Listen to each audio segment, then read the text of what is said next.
Good evening, and welcome to week 8 of the Psychology of Organizational Development.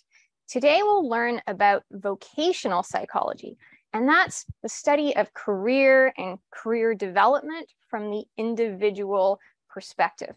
The question of what you should do with your life is one of ancient preoccupation and one of great social importance. How do you live a good life is the matter of ethics. And so we'll encounter ideas from philosophy and from religion. This question has been with us for a long time. Now, career is about navigating transitions and challenges. And this afternoon, OneDrive failed me and my speaking notes were deleted, about half of them when the OneDrive crashed. So I'm not very pleased with OneDrive right now, but the show must go on. So please bear with me because I'm going to have to wing a lot of this. And so please forgive me when I am inarticulate. So psychology is the study of human behavior and human mental states, which means the human psyche. And last week, we asked, what is the psyche? And we found out that psyche means the human soul, mind, or spirit. It comes meaning breath, life, or soul. In Latin, you'd call that anima.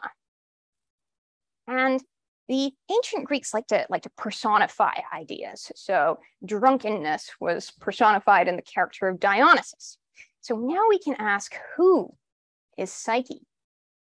In the ancient myth, the ancient Greek myth, Psyche was a beautiful young woman, and she was condemned to certain doom by the jealous Aphrodite. Aphrodite is supposed to be the goddess of beauty, so she wasn't tremendously pleased with Psyche. But she was rescued by Aphrodite's own son, Eros. Eros is the god of desire. He's more commonly known by his Latin name, which is Cupid. And so, instead of taking her to her doom, he sweeps her away to his garden, which is like a paradise. Now, this is an illicit union, but Psyche is innocent and she trusts Eros. But she doesn't stay happily in that garden. She's allowed to see her sisters who become jealous of her, and they try to undermine her relationship. And they fill her with doubt and ask her to do something that would betray Eros. And in her doubt, she does. So taking this bad counsel, she does something that betrays his trust. And he is an angry, insulted god, a man-child. Psyche knew better. She really is sorry, and she hopes to redeem herself, but he's already stormed off by now. And having nowhere else to turn, she has to go to his mom. That's Aphrodite for help. And Aphrodite is the ultimate evil mother-in-law character. So Aphrodite, who in Latin is known as Venus, has her handmaids. Sadness, custom, and worry torture Psyche. Those are the 3 torments. See, sadness will torment anyone who lives in the past. It'll suck the life force out of the present and the color out of life. And custom dominates the present when there's opportunity, because it sets a rigid pattern to live by, one that might not be in tune with the soul. And so it distorts the growth of individuality through rigidity. And worry casts a cloud over the future, and it spreads fear and it represses spontaneity. So she has these troubles to contend with, and she does. And Psyche keeps testing her. That's not good enough. So Aphrodite gives Psyche 4 impossible tasks. The first trial was to sort a basket of mixed grains overnight before daybreak. I think Cinderella might have had a bit of this situation, and the birds help Cinderella out. Anyway, in this version of the story, ants come and arrive to help her, and they get it done because, see, little by little, through small coordinated actions, great things can be achieved. Psyche's second trial was to collect golden fleece from the sun god's vicious flock of rams. And this time she was helped by water reeds who whispered advice to her. And that's how inspiration shows up in ancient Greek myths. rather than confront the aggressive rams, she was advised to wait until the end of the day and then collect fleece from the bushes and trees where they had passed by and gotten caught on. And so as like water finds its way downhill and flows softly around obstacles, so Psyche used prudence and wisdom to complete that trial. Her third trial was to collect a flask of water from a high and dangerous mountain that's guarded by dragons. This time, her helper was an eagle who offered to fill the flask for her. And it has been speculated that the eagle represents perspective of stepping back, looking at the long view and the wider design before solving a problem. I will also note that Psyche has a lot of wardrobe malfunctions. Her final trial was to steal some of the beauty from Persephone, the queen of hell, and bring it back in a box. Now, she's been strongly cautioned not to look in the box. Her trial started after she went along with some bad counsel. She said yes when she should have said no. And the story comes full circle with the last trial, because in order to get through the underworld, she has to stay very focused and strategic and say no to any distractions and temptations. And there are many along the way. In the end, she screws it up because she's human. And succumbing to her curiosity, she opens the box that she was told not to look in, but instead of beauty, it contains death. And so she falls into an eternal slumber. But she put in such a good effort that she's ultimately redeemed through these trials. So Eros, who's been watching the whole time, forgives her, and she's rescued by a kiss. And the gods of Olympus take pity on her, and they give her the drink of ambrosia, which makes her immortal. And thus, Psyche is the goddess of the soul in ancient Greek mythology. This is one of the few happy endings in ancient Greek myths. There's a wedding banquet, and the wedding banquet has a triumph of order. So all of the gods are sitting in their right places, with Zeus at the head of the table and probably Hera next to him. And they're all doing what they're supposed to be doing. So Vulcan, the god of fire, is cooking the food. And Dionysus, the god of wine, is pouring the wine. And the muses are playing the music, and so on. So the value that triumphs there is order.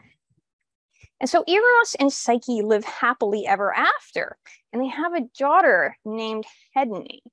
And Hedone is the goddess of pleasure, enjoyment, and delight. And this will come back to us in the term hedonic well-being, which is the idea of well-being through pleasure.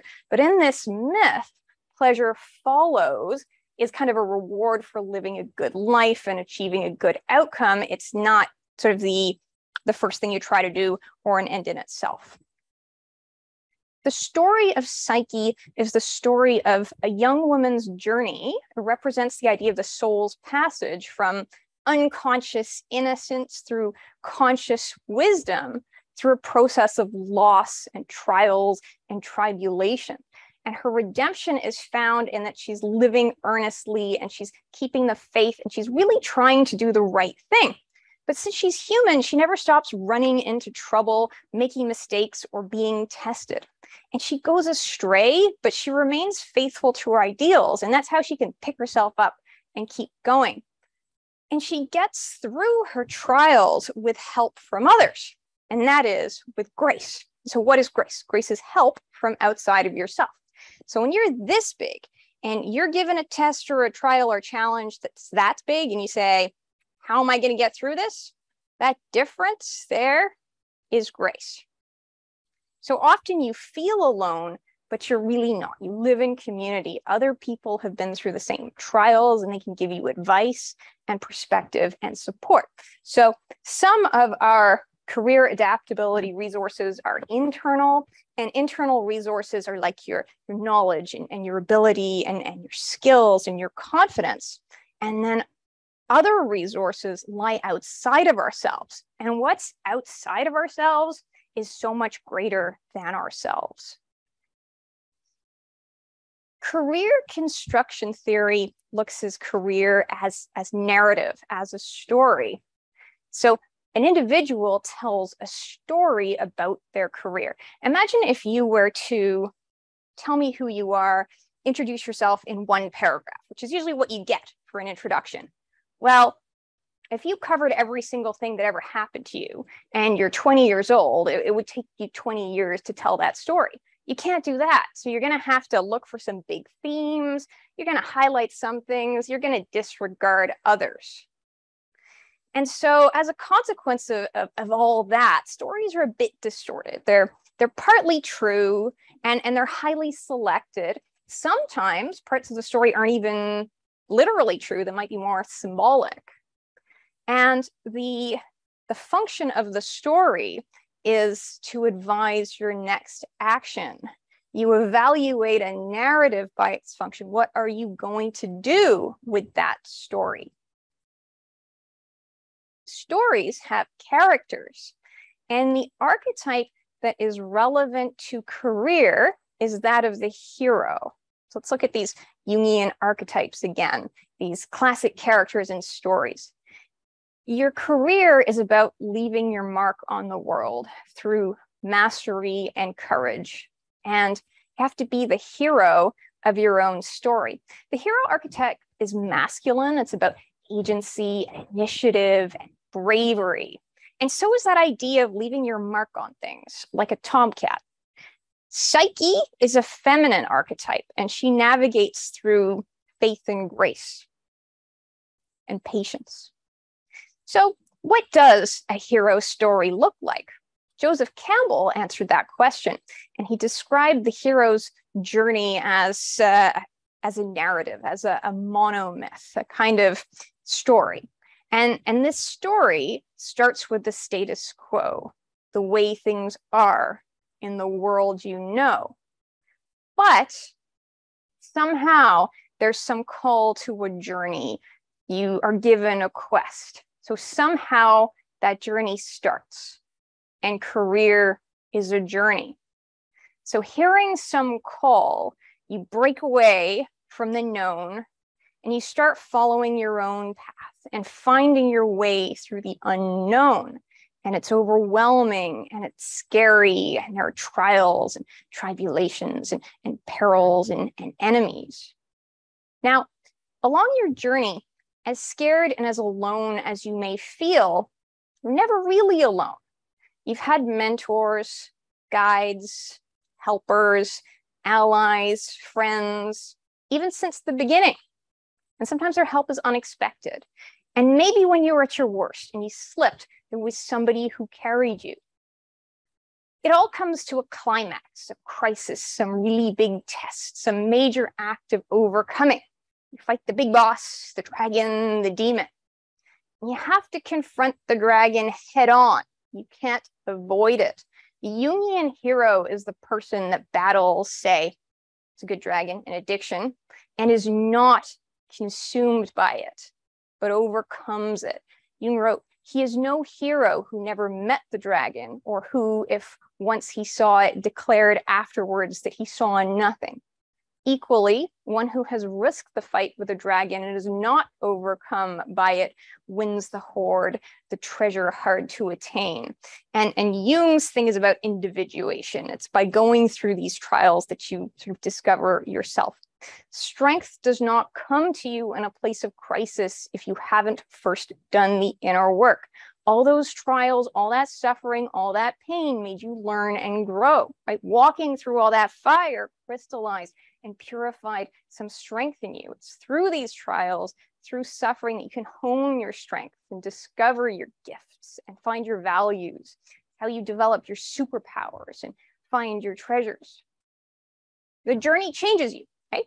You're not the same. You've developed. There's been some transformation. And at the end of this cycle, the hero returns to the point of origin and bears witness.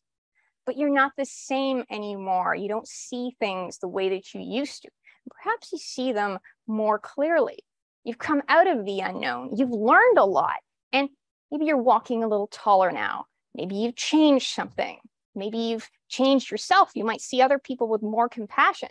Maybe after you overcome your own addiction, you don't see your addicted parents the way you once did. And now you get to help someone else on their journey. The cycle continues. And all this refers to Jung's ideas about individuation, which is how you complete your journey as an individual, how you find yourself.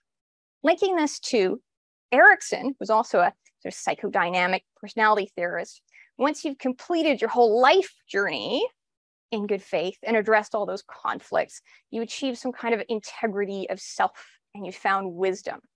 And now you can be the mayor of the Shire and write up the story in the Red Book of West March. So career comes from chariot, comes from the French word carrière, meaning a road or a race course. And that word comes from the Latin via carrera, which means a track for a carriage. And that comes from the word carus, which means chariot. As a noun, career refers to the course of your public life. As a verb, to career, that means to move swiftly and in an uncontrolled way in a specified direction. I pulled that out of the dictionary. It's not uncontrolled. The idea there is that you're going in a general direction, but there's something about that course that is unpredictable, okay? Because you're figuring it out as you go along and taking twists and turns. And to be in full career means that you're going down your path at full speed. You can see the idea of career in the university's idea of student success. So the strategic enrollment management plan defines student success as your ability to make a successful transition into university through your program and then into the community as a good citizen. And the success of the institution, according to this view, is that it's defined by the degree to which our support systems and our programs assist and sustain you on your journey. And your journey is an academic, intellectual one, and it's also a personal one. Now, the way that a lot of people use the word career, and the way you're probably familiar with it, is a very different one. And that's probably that it's a job at an organization. And that way of thinking assumes the perspective of management or of HR when looking at an employee in an organization. That is the way IO psychology and IO psychologists think. That is not the way that vocational psychologists think.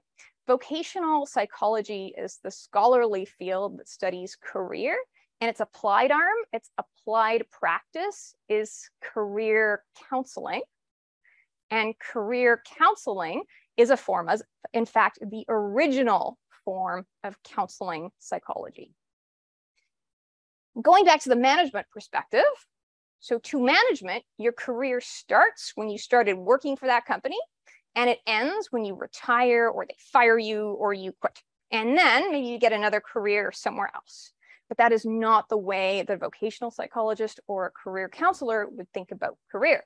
That is not the way it works for you. That is not what career means for an individual. Assuming the perspective of management as an individual is frankly maladaptive, because management perspectives weren't meant for the individual. They weren't meant for you, right? They privilege management. And we can consider some other concepts. So let's say organizational citizenship behavior. In the psychological contract activity on the first day of class, I was asked to teach you about OCBs. Well, OCBs, organizational citizenship behaviors, get at the idea that the good employee goes above and beyond the call of duty and stays over late and helps colleagues get things done and is just full of gratitude and doesn't complain. You get the idea. From the individual perspective, from the perspective of a labor union, that's unpaid overtime. And how fair is it? Let's say that there's somebody that gets promoted because they're staying overtime in the evenings and getting extra work done, so this makes them look productive and valuable. Well, is that fair for a single mom that wants to go home and spend time with her kids? She has to compete against that? Doesn't sound so good to me. Then there's the idea that loyalty is a virtue, that employees should be loyal. Well, loyal employees can usually expect to receive salary increases of like 1% a year that are below inflation. So year to year, the buying power of their salary decreases. And in that time, you know, year after year, they're learning skills and they're gaining knowledge. Well, they're not being compensated for that growth in knowledge. And so what people do is that they'll stay in a permanent position for 2 or 3 years, and then they'll get a job in another organization. That's called job hopping.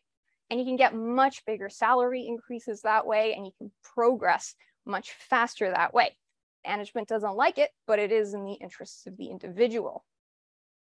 Your career transcends any particular job or organization. And your career is more than just the work role. And your work role is more than just a job. A career is the sum of all your public social roles. It's your role as a daughter, as a volunteer, as a churchgoer. You know, you might have 10 of those roles. It's all of them. And your career is happening now. It doesn't just start when you graduate and get a job in an organization. So if career is the path, then career development is the process up the path. It's the process of blending and managing all those different things that you do. And career development requires adaptability, because you're going to be navigating all these challenges and dragons and twists and turns and figuring it out as you go along. That's career development. And it requires adaptability. Good thing that you already know what that is. Adaptability is your readiness to use your resources in prudent ways, in ways that respond to challenges to get you your desired results, which are some worthy goal. Career is the sequence, the sum of occupations, which is what you do, jobs, positions that are held over your life course. And these refer to public social roles. These roles represent public occupations. They all come with social expectations. We're social creatures, and roles have a social context. A role is a role refers to a set of expectations that others have of a person occupying a position. Right? I have a teacher role and you have expectations for me, which we laid out in that psychological contract activity.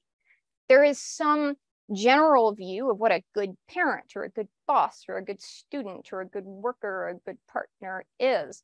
And we can achieve socially legitimate pride in achieving that. We can find legitimate pride in achieving those things.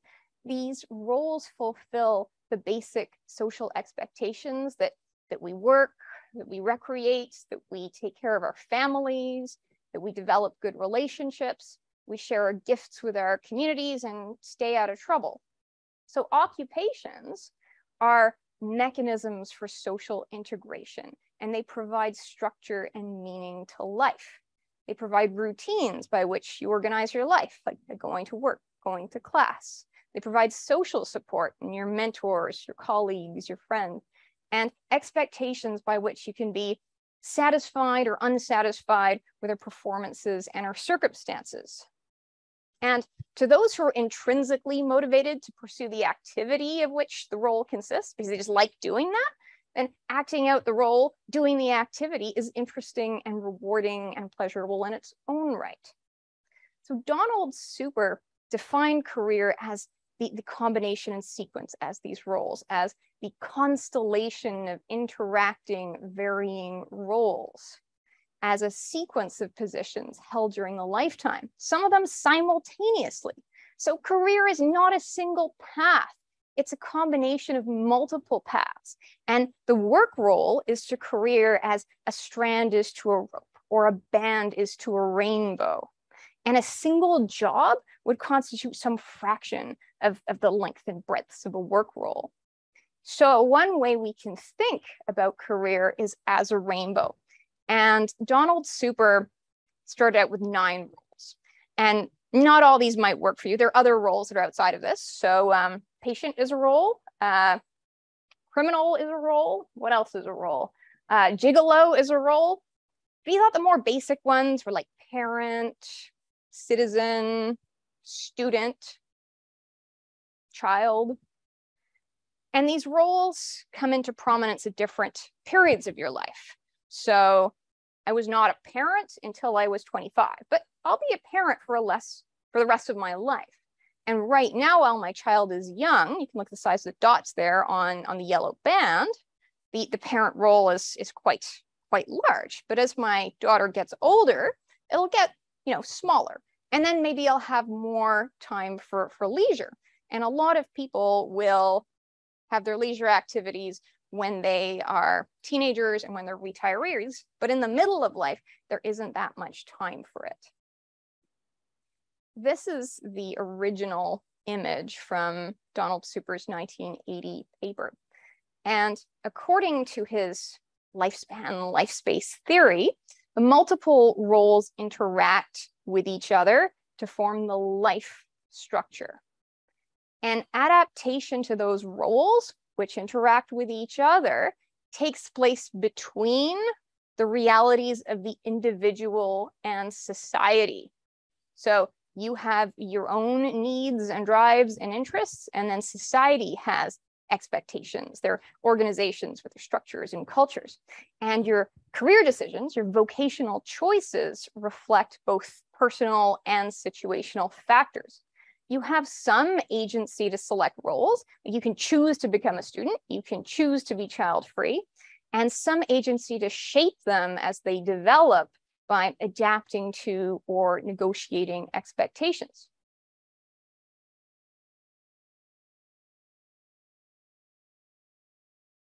And the arc of the rainbow means something too. So there are different seasons in life, and you'll remember that from Erickson's theory. So there's a time of growth when others are responsible for us, when we are learning initiative, when we're exploring. There's a time of exploration when we find our bearings, kind of get ready to set sail. There's a time of peak responsibility and generativity.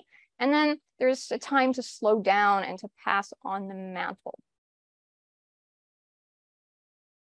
So one of the bands of the rainbow, and it's a really important big one for a lot of us, is that work role. Okay, what is work? Work is defined by Kevin as purposeful activity directed at producing a valued good or service. So there's a purpose to this activity. It's producing something of value. And that could be to you or to someone else. So you could be working on a painting that's just for you, that you value, that you're never going to show to someone else. But in the context of jobs and employment, somebody else is paying you to do work for them. And so there's a social value to the work. And a job is a task or a position in an organization that's defined by a scope of tasks. My job is to teach and to grade, to give lectures, but not to, it's not what the doctors in the health center do. The Greek root of the word work is ergon, and you can hear that in the suffix ergy, in words like metallurgy, and that would refer to the sort of the science, technique, or process that guides working with something. So metallurgy comes from metallurgus, which means worker in metals. And it's about the body of knowledge and skills that guides the crafting of metal into things that are valuable because they are useful or beautiful. Work is about purposefully creating something of value. A person can also undertake an activity just because they like doing it. So we can distinguish work from play. So both of those are occupations. An occupation is just activities you occupy your time with. Play is doing an activity for the sake of the activity itself, but work is about creating something sort of higher order. So play is usually conducted, ideally, according to your boss during your leisure time. And that refers to time that's free from obligations and required activities like eating or sleeping. And play is active engagement with an activity that's intrinsically motivating. It's non-serious, freely chosen, spontaneous, imaginative, and it's not undertaken as a means to an end, but just from the pleasure that results from undertaking the activity for its own sake. Now, play actually does offer higher order social goods.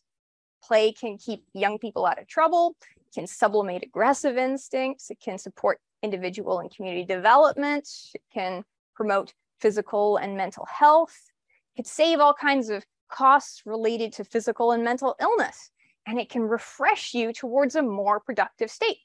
And so when play is promoted by society, say through programming for these socially redeeming outcomes that are outside of doing the activity for the sake of the activity itself, then it's called recreation.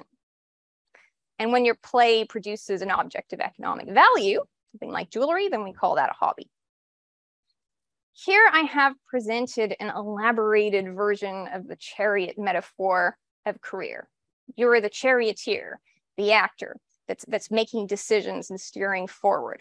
You have resources, internal and external resources, and you will encounter obstacles and dragons in the environments that you navigate through. And your career is that rainbow path of all your social roles. Though for most people, you're navigating 2 or 3 at a time. So maybe right now you're a student, and maybe you are a worker, you're an employee somewhere, and I guess you probably don't have much time for anything else outside of that. But later on, you'll have more time for leisure. Your knowledge, skills, abilities, and other attributes, KSAOs, can help you get a task done and help you do well at a job. In theory, the KSOAs combine to form the competencies that are instrumental to the delivery of desired results by the job holder. So knowledge refers to the range of your understanding or information. This course is giving you knowledge of organizational development. You have knowledge of the rules of the road that help you drive a car. Ability is your competence to perform a physical or mental act. I am able to drive, but nobody calls me a skilled driver, because skill is about proficiency that's developed through training and practice. And proficiency is about a high degree of competence. It's about expertise. And a really highly developed skill, a superpower, is called a talent. Then there are other attributes, and that's about personality, values, fit for culture. Human resources practitioners differentiate between hard skills and soft skills. And broadly, a hard skill is a task-based technical skills, like working with equipment or software that can be objectively assessed. And it generalizes well between contexts. And if you're training somebody on a hard skill, there's usually good transfer of training. You learn how to do that, and then they manifest it reliably. So, and there are these reasonably straightforward, objective, or transparent processes by which one can assess whether somebody has the skill. You know, whether somebody can drive, code, write, or operate a forklift. You know, maybe there's a little bit of subjectivity between raters, but it's pretty clear whether somebody can code or whether they can't. And the results of those assessments will generalize well across contexts. And evaluators from very different organizational cultures have pretty minimal latitude to disagree on whether or not somebody actually has that skill. So it doesn't matter if you like me or not, it's obvious that I can write. Soft skills are way more subjectively assessed. They're about sort of intrapersonal skills, things like emotion regulation, and interpersonal skills like teamwork and getting along with others. And they are super context dependent. And they also don't transfer well from training. So if SMU were to train me in, I don't know, what would be a soft skill on how to get along well with others, those skills might not transfer well to Amazon if I went to work there, and that's not what they want to see. That's not what getting along with others means to them. Okay, so all employers will say that they want candidates with excellent interpersonal skills. And while that sounds objective, in practice, it's very subjective, it's very context dependent. So take a disagreeable person might have excellent interpersonal skills for a kind of results-focused entrepreneurial workplace environment that thrives on confrontation, but very poor interpersonal skills in a stable political bureaucracy where you have to avoid ruffling feathers and rocking the boat, and where ingratiation matters as much as technical competence. A manager who likes or gets along with an employee or job candidate might evaluate that person as having excellent interpersonal skills because they get along with me, right? So that's great social skills. But other people might have very different views depending on their own experience of or liking of that person. The subjectivity of soft skills mean that they're subject to bias, and they're an avenue for the expression of bias. So, and there's a study by Moss and Tilley, and they found that many managers considered Black male candidates to be lacking in soft skills, like interacting with others or motivation. How do you assess somebody's motivation? And expectations for soft skills can be biased. So women, but not men, might be expected to be nurturing in their work. And while soft skills like communication are assumed to be generic and generalizable, they are much better understood as employer-defined, locally relevant, and political. They're about whether a person will do or say the right thing the right way, given the political direction of the organization. I want to go back to the idea of skills. And so we know that a skill is a highly developed ability. Take that even further into something that really, really makes you stand out, and that's a talent. A talent's a very ancient word. A talent is an ancient measure of very great value as a form of currency. And how much a talent was worth depended on time and place in the ancient world. But wherever and whenever that was, a single talent was worth a lot. So in ancient Greece, it corresponded to the value of 26 kilograms of silver. And that's at a time when industrial mining capabilities were not available. So one talent was worth a very great deal. In the modern context, a single ancient talent would be easily worth over $1 million.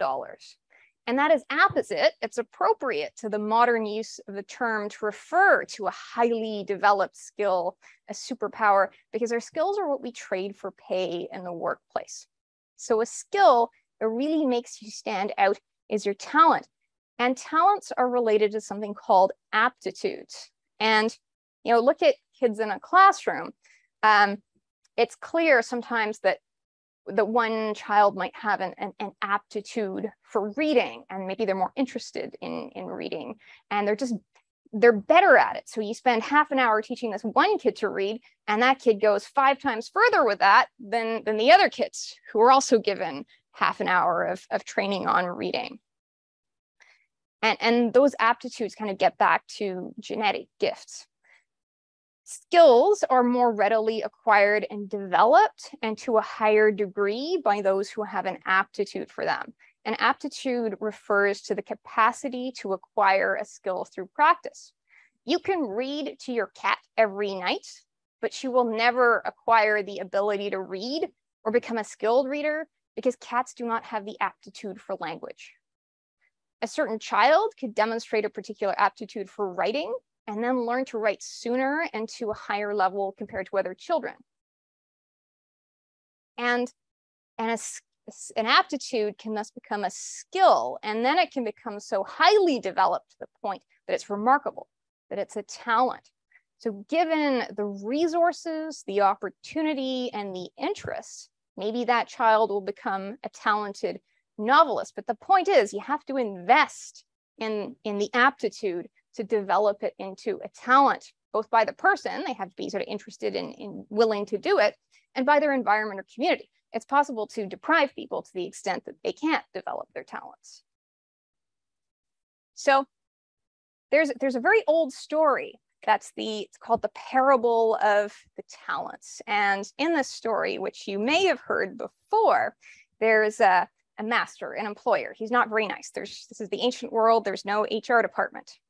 And what he does is that he gives his servants talent. So one of them, I think, gives 1 talent. To another one, he gives his 2 talents. And another one, he gets 5 talents. And the other two of the servants go out and they invest the talent. And so when the master comes back, they don't just return the 5 talents, they give back 10. And the employer here, the master, is pleased with the one that turned 5 talents into 10 and the one who turned 2 talents into 4, something like that. Okay. But then there was one of them that went and he was afraid. Okay. So the one that got the 1 talent said, I know you're a hard man, and I was scared. So I went and I hid my talent in the earth. I buried it. And here, now you can have it back undeveloped. And this story takes a hard line on the expectation that while gifts may be distributed unequally, you're responsible for developing that which you have been given. And research shows that aptitudes and talents have a strong genetic basis, but nurturing the aptitude into a talent requires investment, the investment of resources, including support from others, and the opportunity for active practice. And a person will get more mileage out of investing their resources and practicing activities for which they have an aptitude relative to activities for which they have less of an aptitude. So the idea is go invest in your gifts intentionally, and they will grow into talents.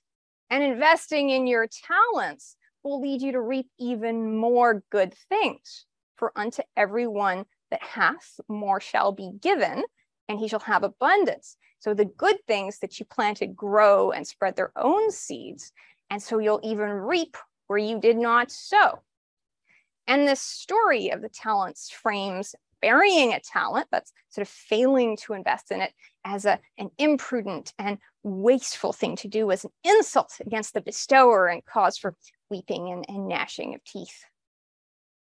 Your personal resources, which you use to solve your problems and get the results you want, are part of what makes you adaptable. But it's not enough to have resources. You need to invest them well. You need to apply them well. So skilled responding, skilled action, the skilled steering of the charioteer is the virtue of prudence. Okay? Your responses have to be adaptive. If you care about your grades, if not, procrastinating and fretting and worrying isn't really the right thing to do with your concern. Invest your concern into sitting down and studying, then you'll get what you want. So the charioteer is in motion along this path. So what moves you is your motivation. What motivates you? Your emotions motivate you. Your interests motivate you. Pursuing your values and your goals motivate you. Let's talk about emotions. Your emotions are motivations because they move you to do something. Many people and perspectives in psychology, which are especially prominent in positive psychology and IO psychology, focus on the promotion of positive emotions and the avoidance of negative emotions. That's hedonic well-being. And I've often found students struggling to cope with their negative, which they mean in the sense of unpleasant from the perspective of hedonic moral philosophy, emotions. So for example, they might avoid class or not submit work because of anxiety. And behind that lies the assumption that you shouldn't be anxious and that success lies in suppressing or escaping or otherwise resolving that negative state. They might procrastinate to escape anxiety, preferring to avoid failure rather than learning to fail well, which hurts a bit. And so sometimes even to avoid confrontation, they might stay silent when they want to speak up and brew resentment instead of developing courage. Negative emotions are part of a healthy emotional life, right? If you reject and abuse our negative emotions, we shouldn't be surprised if they grow into monsters. Our feelings are like a box of crayons, and you can be most creative and of great service when you keep all the colors, when you appreciate and apply them well, because they all have their use, even the ones that you don't like, right? The red crayon is anger, okay? Say the blue of disillusionment, the gray of ennui. They all have their place. And there are perspectives in psychology that try to get you to mindfully accept your negative emotions, that train you to regard them with the detachment of tolerance, which is maybe better than investing energy into actively rejecting them. But what would using them adaptively look like? So while we have feelings that are unpleasant, they're ultimately bad only as they're expressed as maladaptive behavior. And you can ask whether unpleasant emotions have any adaptive value. How can you leverage them rather than turning them against ourselves or expanding energy trying to suppress them? And it is clear that unpleasant emotions have adaptive value. So pain is a good teacher. It teaches us prudence. Those who cannot feel pain, like for some genetic reason, rarely live until adulthood, usually because their injuries and illnesses go unnoticed. Sadness, which is passion, is defined as suffering. So sadness is of itself unpleasant, but it's a necessary ingredient of empathy, which is compassion, being passion with or for another person. And that underlies a virtue of humanity. Negative emotions would fuel a maladaptive response when they manifest in something like listless depression. Now, fear is unpleasant, but it's the natural companion of courage. But it fuels a maladaptive response when it comes up as paralyzing anxiety. Anger is unpleasant, but it has its place in the dispensation of justice, right? It tells you when your boundaries were violated so that you can communicate and establish them or seek redress. I imagine we wouldn't have the system of laws if there'd never been enough angry people demanding that some law be established so that some violating act be discouraged. Depression has been noted as a strength for analyzing complex problems. And you'll have experiences of humiliation that can teach you that you can move through life without your pride. Shame can teach you to be merciful or forgiving of others who wronged us in the ways that we know we once wronged others. So there's nothing that would come out of abolishing negative emotion. So this gets at the idea of emotion utilization, which is about harnessing the inherently adaptive functions of emotions, which are motivational forces. You want to use them towards constructive actions. So the socially adaptive use of anger is self-assertion. For sadness, it's seeking social support. And I was interested in finding out if pride had an adaptive use, and in fact it does. It's the good feeling you get from a good performance. So distress tolerance gets at the idea that living out your values will be actively distressing, but that distress doesn't need to interfere with your goal-oriented actions. So assuming that you have reasonable skill and conscientiousness, the ultimate predictor of success is simply engagement. It's going out and doing the thing you need to do. So the problem isn't the distress itself, it's the maladaptive behavior that comes out of the distress. So resolving anxiety is a very inefficient way to address functional problems that are really caused by an irrational belief like, I cannot do something because I am anxious. It's more efficient to understand that you can do something anxiously. It doesn't need to stop you. So you're going to travel through different environments, and you have some agency to choose your environments. And that gets at the idea of what you are interested in. An interest is a kind of value. Some people are interested in crafting, others are not. So an interest is about a desire to give selective attention to something that has some significance to you, like an activity or a goal.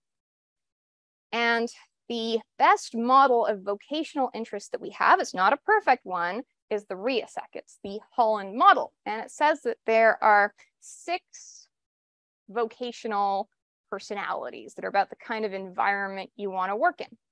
And according to this model, I'll start with the R. Some people like to do technical work that is hands-on.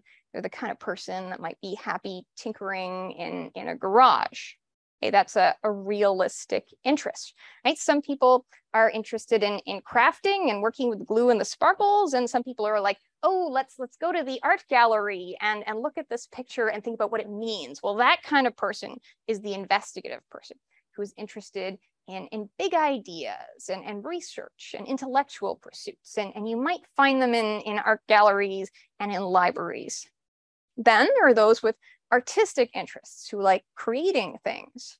And they like creative, imaginative, intuitive pursuits. And you might find them in the studio.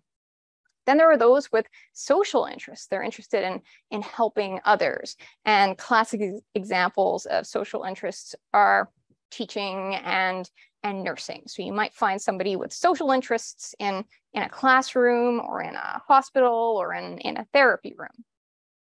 And there's some people that like leadership. They'd be happy in a boardroom where they're influencing and persuading people and maybe making money. That's the enterprising interest. And then there are people that like order and routine and details, and they like organizing things. And that kind of environment, like maybe a bank or retail cash setting, is called a conventional environment. And then this figure here summarized gives some more detail on it. We can break these 6 vocational interests into 1 or 2 or 3 factors, or different factor solutions. But one of them is to say, some people like working with people, some people like working with things, and some people like working with ideas. I will give you a link to take the test for the Holland Code, and I'll have you reflect on it in your career development assignment. You'll get questions like this, and they ask you whether you would like to do a certain thing. Would you like to help people who have problems with drugs or alcohol? And I could definitely say yes to that.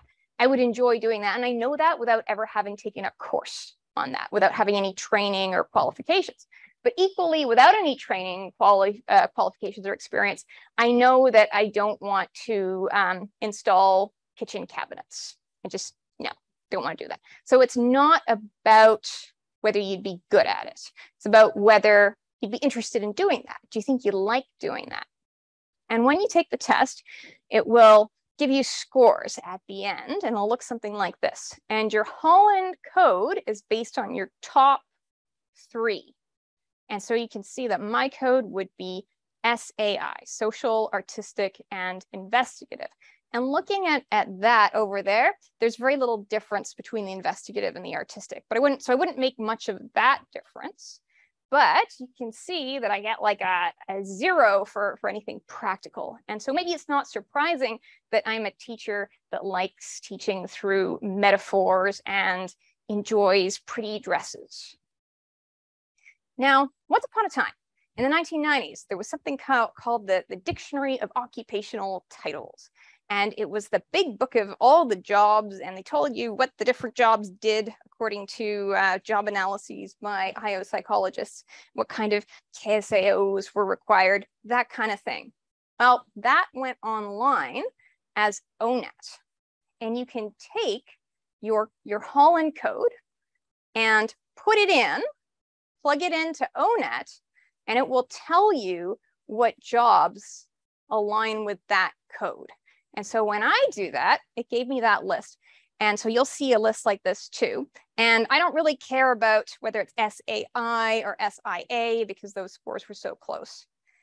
the job zone as 4 or 5 requires, gets how much education you need. Okay, so 5 is like the highest level of training and education. And looking at this list, it sort of suggests that I'm the kind of person that would need to get some post-secondary education, because none of these jobs are accessible to somebody with just a high school education. They're not things that you can just go and learn get an entry-level job and learn on the job. But there are some jobs that are, right? If you want to be a construction worker, you can go and get a job on a construction site and learn what you need to do there. All the ones that came up for me were at 4 and 5. And they sort of say that, I should be a psychology teacher. That's interesting. Or counseling psychologist. That's kind of exactly what I ended up doing. So why don't you go and have a look at the list of jobs that comes up for you and see if it's something that you're interested in. And again, please don't confuse the job zone with a kind of hierarchy. So the 4s aren't better for you than the 5s as jobs. That's just about the amount of training or education you would need to get. Interests can, when we're really ardent about them, be thought of as passions. And I want to talk about passion because this is a big, messy area of myth in psychology.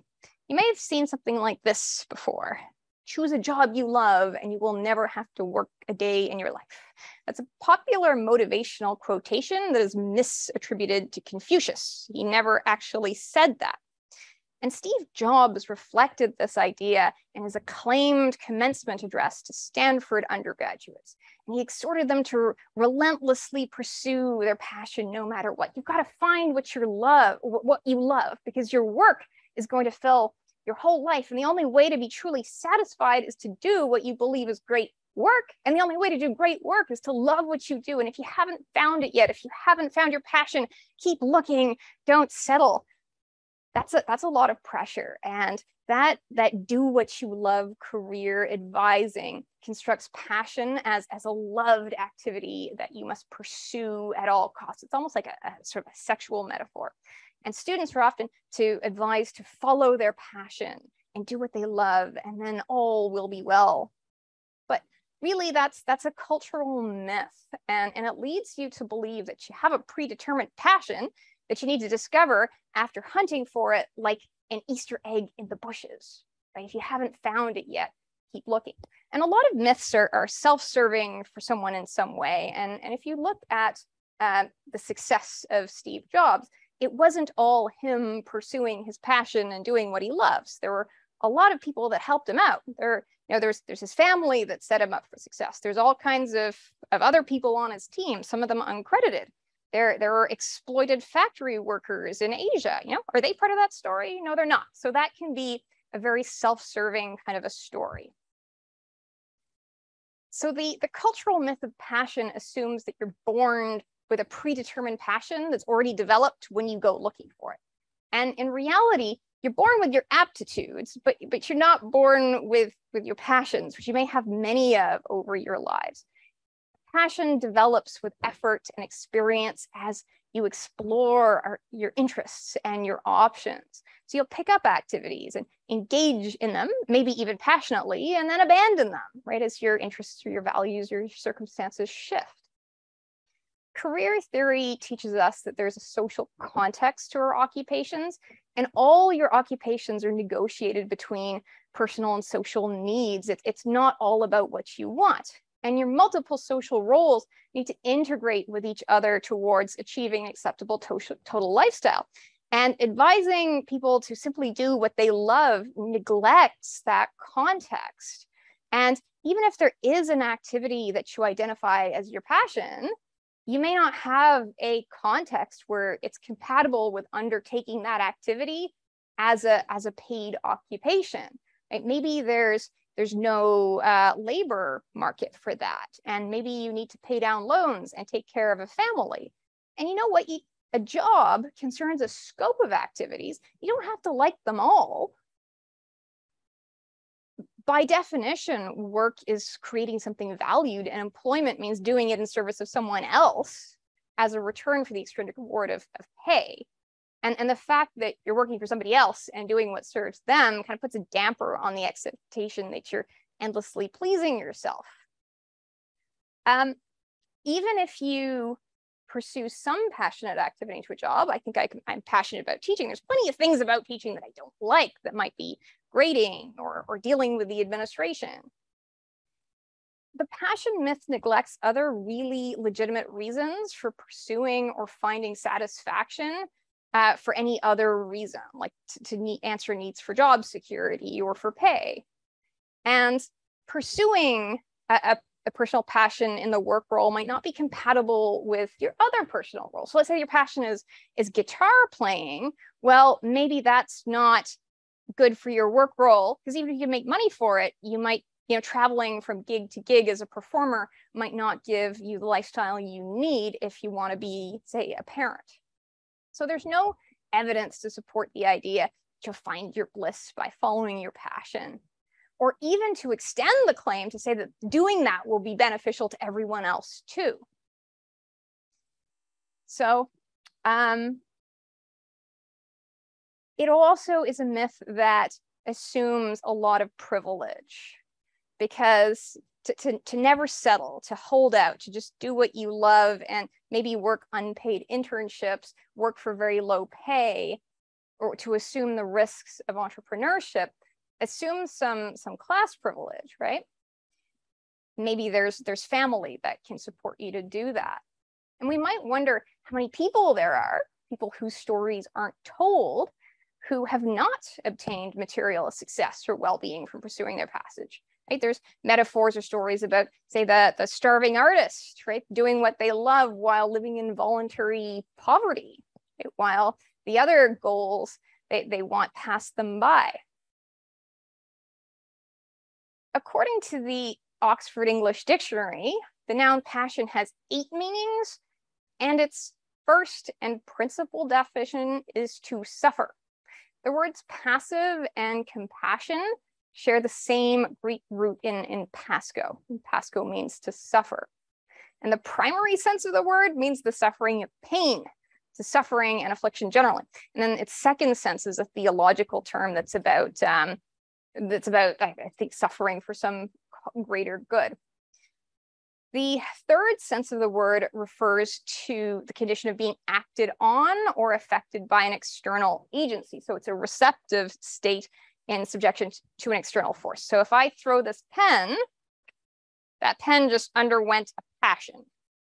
And the key idea is that there's some external force that causes one to suffer. And so passion can also mean an illness or an affliction. It's a reactive state, it doesn't require any decision or direction on the part of the subject. And the influence of that external state can be overwhelming. So you kind of don't need to choose your passion, passion takes you. You can be overcome with passion. You can unwillingly undergo a passion. And passion as an emotion reflects the experience of yielding to something. That distinguishes passion from interests, because you can agentically pursue your interests, and then you would experience passion as a reaction. And engaging interests is a way to develop passion. In its fourth sense, where it has 8 senses, and it's the 8th and last sense where it means passion is used in that kind of sexual sense as a drive to pursue something you want.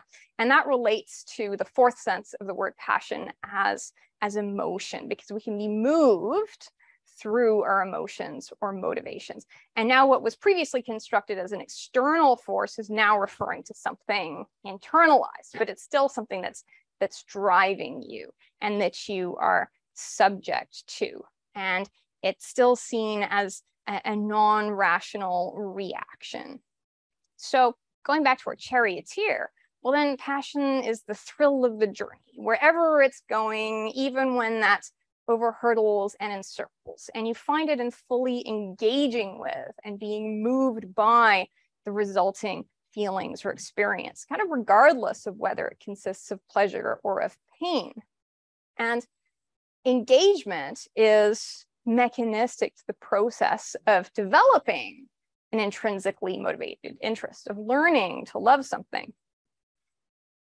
Age quod agis, which is our school's motto, is about engagement. It means do what you are doing. It means focus on what you're doing and engage without scattering your moral forces, so that you might do what you're doing well, rightly, seriously, and to the best of your ability, conscientiously. And that strikes me as an adaptive orientation to passion. Whatever terrain you choose to navigate through, there's going to be dragons and obstacles. And dragons must be confronted directly, but the prudent hero only fights the dragons that are in the way. So looking for dragons, you'll find lots of them, and they will overwhelm you. There are obstacles that you have to navigate less aggressively in the ways that Psyche taught us. So you navigate around them with wisdom or with grace. So how do you navigate through that environment? Well, you have a compass that is in the form of your values. A value is some principle that you see as worthy. Your worthy goals correspond to your values. And organizational cultures are based on values. Engagement in a culture that does not align with your values leads to burnout. You want to look for, if you're going to work for an organization, look for one that has a culture that aligns with your values. And so examples of values are things like passion could be a value, right? You might want passion in your life. Other people might not need that. Integrity is another value. So your authentic values resonate with you, and they don't make you feel torn and half-hearted in the way that sometimes we feel when you're thinking, I should be doing this, but I don't really want to. You will have been socialized to value certain things. A common one of those is status, but that may or may not be your real value. And I see a lot of psychology undergraduates who think they want to be clinical psychologists or professors because they've been taught to value those high status occupations and fields. But those jobs are actually a pretty bad fit for their interests, for their skills, for their values. And sometimes those students seem conflicted and kind of miserable because they're trying to be something that they're not. And they're trying to live someone else's life because somebody, it was probably a professor, taught them or insinuated that that is what they should be doing. So how do you know what your values really are? And some of you already know, you've discovered that. And for those of you who don't, there are values tests, there are card sword exercises that you can do with a counselor. And I'll give you a link to just a list of values, and I'll ask you to pick out 5 that resonate for you.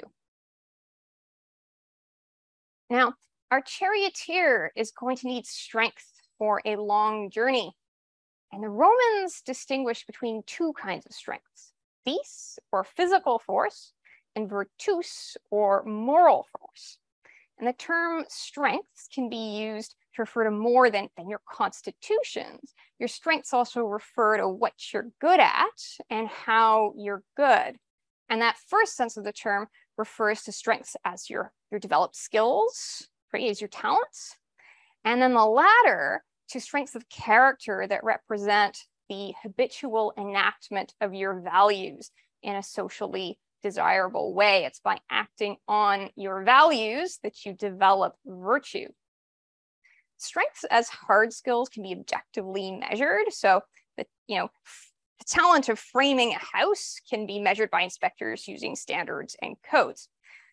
However, there's always a social context to strengths. There's a social context to strengths as skills because the value of your talent is determined within some social context. A talent is judged as good or desirable based on its relationship to task performance in a particular context. So empathy is considered a strength for nurses, but it is known, according to a military personnel officer I talked to impair job performance in snipers. In snipers, that same trait would be socially constructed as a weakness, maybe of hesitation or disobedience. Values as preferred abstract principles are the basis of ethics and even of spirituality, because we think that our values are good. That's why we value them. values that are put into action habitually become virtues. And character strengths or virtues are characteristics that are valued in philosophy and religion because they're believed to contribute to your ability to create a good life.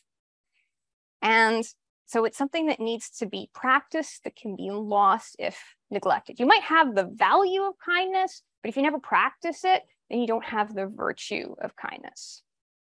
Character strengths entered modern psychology with the Character Strengths and Virtues Handbook by Peterson and Seligman, and that was positive psychology's humanistic and strengths-based answer to the disease and deficits-based diagnostic and statistical manual of mental disorders, which is used in clinical psychology. So if the DSM is psychology's classification system of mental illness, of what is sick and weak and wrong with people, then the CSV is psychology's comparatively much less, sorry, I'm losing my voice. I need some water. So then the CSV is psychology's comparatively much less used classification system of mental health, of what's sane and strong and right with people. And Peterson and Seligman consider that strength congregant activity is a route to the psychological good life.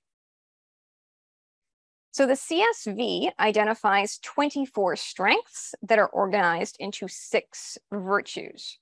So under wisdom and knowledge, you have the cognitive strengths of creativity, curiosity, open-mindedness, love of learning, perspective. Under the virtue of courage, you have the emotional strengths of bravery, of persistence, integrity, and zest. Under the virtue of humanity, you have the social strengths of love and kindness and social intelligence. Under the virtue of justice, you have the community strengths of teamwork, fairness, and leadership. Under the virtue of temperance, you have the protective strengths of forgiveness and mercy, humility, prudence, self-control. And then finally, under the virtue of transcendence, you have the spiritual strengths of the appreciation of beauty and excellence, of gratitude, hope, and humor and spirituality. And I will give you a link to a test you can take called the VIA Character Strengths Inventory that will suggest to you what your virtues may be. And I'll ask you to reflect on that for your career development assignment. A limitation of the CSV is the same limitation of the entire field of positive psychology. It assumes that certain states, traits, or behaviors are positive without any sense of social context. So are these virtues or strengths always good? Well, no, not necessarily, because victims of abuse can have feelings of gratitude for their abusers. There's a word for that, it's like Stockholm syndrome. Bullies who make cruel jokes have a sense of humor, right? A prudent sailor can be a pirate. Curious youth put themselves in harm's way. Like leaders can be toxic. The charlatans have talents. And so in these examples of maleficence and misfortune, a virtue is being applied towards an end that's destructive of something socially valued, be that of a person or property or the social contract. So virtues are socially constructed and they emerge through social dialogue.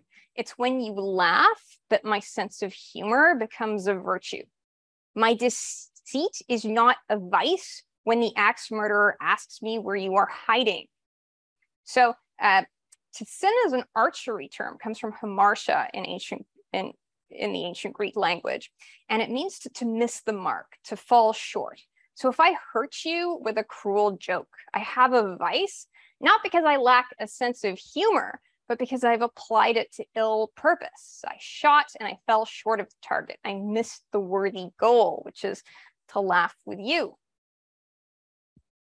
So there are theories of well-being in psychology, and the ones you'll come across are hedonic, eudaimonic, and utilitarian. And the most common moral philosophy that you'll encounter in people generally and in psychology is hedonic. And it's the idea that it's about pleasure. It's the presence of positive feelings and the absence of negative feelings.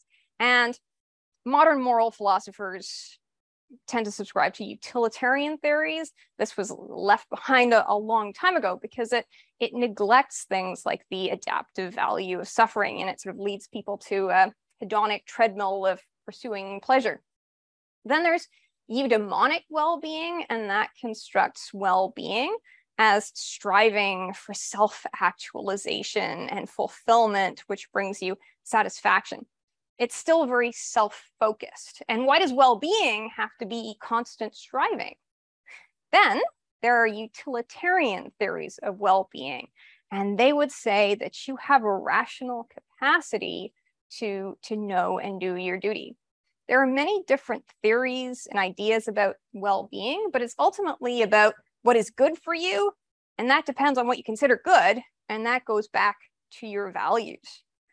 The World Health Organization defines mental health as a state of well-being in which an individual realizes his or her own abilities, can cope with the normal stresses of life, can work productively, and is able to make a contribution to his or her community. And that definition is interestingly lacking in both pleasure and satisfaction. It's not a hedonic or a eudaimonic theory of well-being. It's clearly utilitarian in defining well-being as socially adaptive behavior. And so in this understanding, having mental health means that you're sure of your talents, can apply them to the benefit of your community, and have the skills to navigate the challenges that you'll inevitably encounter on your journey. And it does not mean the absence of sickness or suffering or pain or of illness. And in fact, happiness, many people believe in a myth of happiness, that we can navigate towards the mythical island of happiness and live there forever. Happiness is a construct that we struggle to define at all in psychology. Historically, the word happy refers to luck as fortunate happenstance. It's a happy accident that, I don't know, we found food today, whatever it might be. And so traditionally, happiness means grace through luck. Now you have the basic emotion of joy and some more complex variants of it, like gratitude or satisfaction, and you can develop your capacity for joy. You can find ways to practice it and encounter it and enjoy it. You can see experiencing joy as a skill. Now, it is now 6:47 p.m. and I am going to go overtime. I'll just keep recording. People often worry or wonder if they are on the right path, as if the path were somehow predestined or predetermined. If it were, you wouldn't have to worry about it because your will wouldn't matter. You wouldn't have to discern your way through these vocational choice points. So if you're thinking about, you're wondering where it's going, right? What is your destiny? What is the destination? Well, that is something that emerges. It's continuously revealed as you discern vocational choices.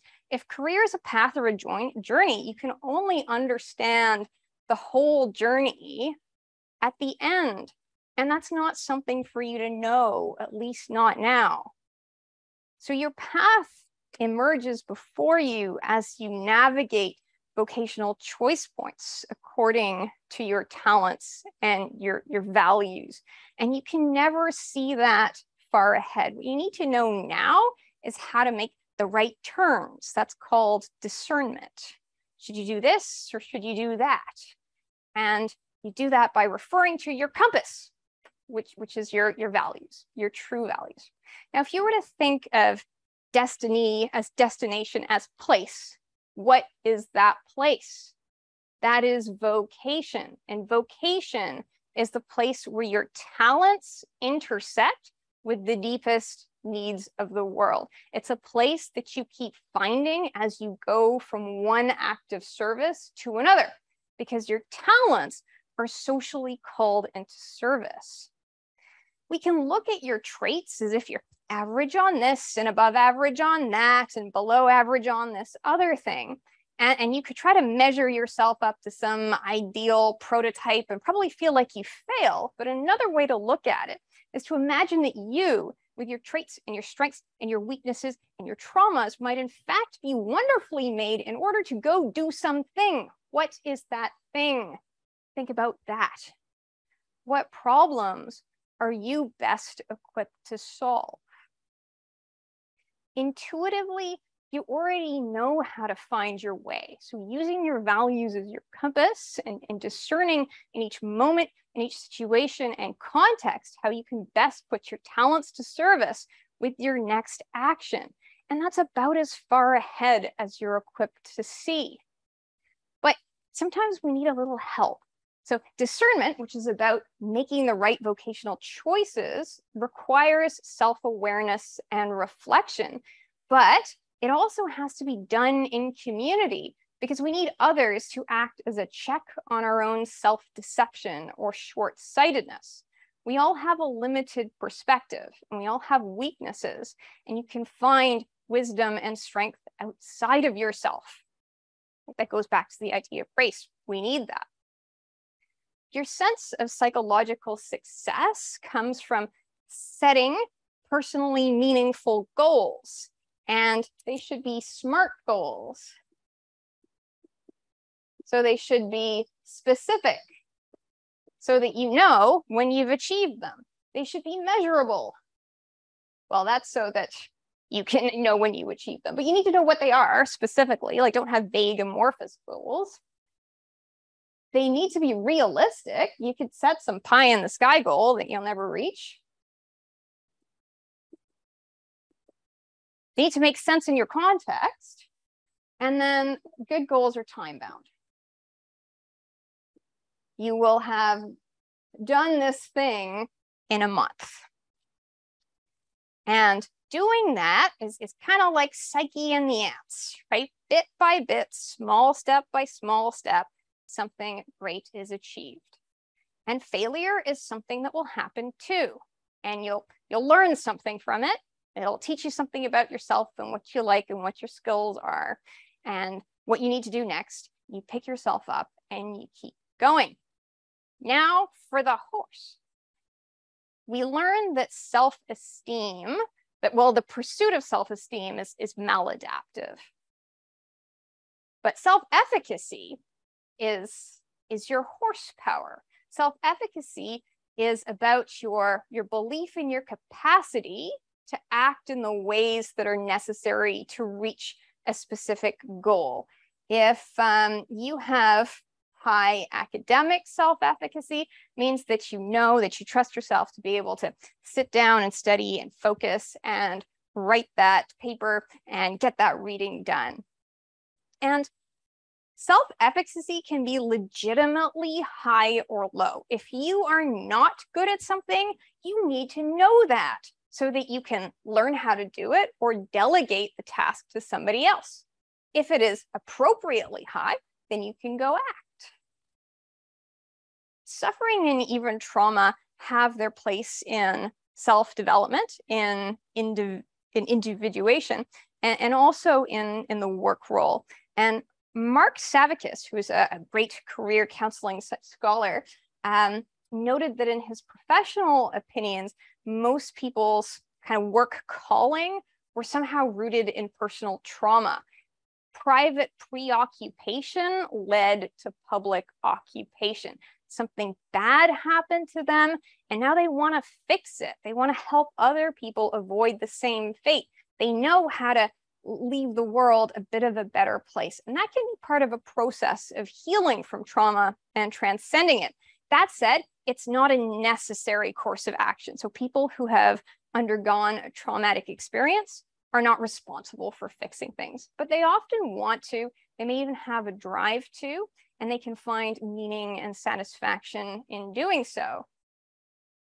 Calling is a bit of a romantic, spiritual, big artistic idea. And there's always a place for critical thinking, and this is no exception, because people can feel strongly and deeply called to do something that might actually not be the right things to do, because there's a difference between the feeling of doing good, the image of doing good, and actually doing good.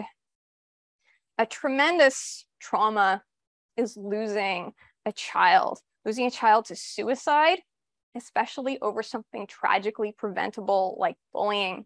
And then parents might feel like to transcend this, they have to do something to make it all worthwhile. And unfortunately, the things that bereaved parents want to do to make things better can actually cause harm. Showing pictures of a suicide victim, telling their story, especially in a way that simplistically attributes the suicide to one thing, can cause harm through misinformation and also through contagion, because it gives vulnerable people ideas. The picture there is of Jaden Bell and his father, Justin. And I came across that case when I was doing a study on cyberbullying and suicide. And tragically, Jaden Bell killed himself in a context that did involve homophobic bullying and cyberbullying. And his father wanted to raise awareness of this tragedy. And he felt sort of called to walk across America along the highway. And what happened is that he was killed by a truck. There might be another way of raising awareness for that cause or trying to make things better that isn't walking along a highway. And if you were the career counselor, your role might be to guide someone towards more adaptive actions. Like maybe we can walk through communities, and in every community you walk through some pathway, maybe an accessible trail, right? There's other ways to do that. I once worked as a consultant for school administrators, and one of the problems they had was people wanted to go into schools and give an assembly or workshop or do peer mediation. And this came with claims of saving the day and solving the problems with bullying or social emotional learning. When I looked into those programs, it goes back to a parent that lost a child to suicide relating to bullying that wants to go fix it. But in reality, those interventions overwhelmingly don't work. They can even be harmful. So the practice of conflict mediation is very harmful in cases of bullying. You don't want to get kids involved in that and taking sides. And even if they just don't work, they waste time. And it's really hard for the education officials to say no. And there's very few programs that have any good evidence of effectiveness. And it's very, very modest for the most comprehensive programs. So just because you feel like you have a calling, you think something's your purpose, well, we need to discern that in community so that other people can act as a check on our self-deception and help guide us back onto a better path. So adaptability is about getting through challenges and traditions prudently and keeping your course, and that is resilience. Psyche is often depicted with the wings of a butterfly. And think of all the trials that a caterpillar has to go through in order to become a butterfly. It stops eating, it becomes bound and trapped in a cocoon, it hangs upside down, it gruesomely digests itself before it finally reemerges into the world on shaky legs. And you too will, as a consequence of navigating all the ways that you're challenged and tested, find your wings. There's a butterfly called the Psyche butterfly. It's small and white and quite plain looking, and they fly low over the grass and rarely leave ground level. So may you find your wings and may you stay grounded. Next time you walk along your path and you see a little white butterfly flutter by, remember that. Thank you for your attention. Are there any questions or comments? Okay, for next class, it'll be in person only with no recording. I look forward to welcoming Lynette Mitchell and Rick Bainan. Lynette is the acting senior director of HR operations for Fisheries and Oceans Canada. We use the acronym DFO because otherwise it would be FOC. And Nick Bainan is CEO of the Chartered Professionals in Human Resources of Nova Scotia. That's the CPHR designation. Lynette will be speaking about a holistic approach to organizational development and the role of competencies and performance management in organizational excellence. So they'll be looking at career from the organizational perspective. Lynette will also be discussing something that may be of interest to you, which is the Federal Student Work Experience Program, the FSWAP. And that's an employment program for students that can help you kick off your career in the federal public service. And Nick will speak about the CPHR designation and the advanced standing that in that designation that the SMU accredited programs offer. And that may be of interest to you if you're enrolled in the HR certificate. So thank you for your time and your patience. And I will turn off the recording now and be available for any other questions or comments.